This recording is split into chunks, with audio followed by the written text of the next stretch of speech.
السلام عليكم أحبابي، فيديو مباشرة من المستشفى. ففرحة المقاديد بقدوم البنوتة رايا، اللهم أنبتها حسنا واجعلها من الذرية الصالحة. فصور حصرية لمعتصم بالله مقداد مع بنت أخوه وليد، وكذلك سوف ترون الآن مباشرة صور وليد مع بنته وفرحته الأولى رايا، اللهم أنبتها نباتا حسنا. وكذلك فرحة التيتا مروة بالبنوتة، فكما ترون فرحة المعتصم ببنت أخوه كذلك أول حفيدة لهم. وسوف ترون الآن مباشرة صور واضحة للبوبو وكذلك لوليد مع الابنة أديل، وكذلك فيديو حصري لمعتصم وكيف عم بغيظ أخوه وليد. فهنا صور حصرية لوليد مع رايا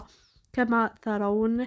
فما شاء الله، فالعائلة قررت أنها تظهر البنوثة وعدم إخفائها في مواقع التواصل الاجتماعي. فاللهم احفظها من كل عين يا رب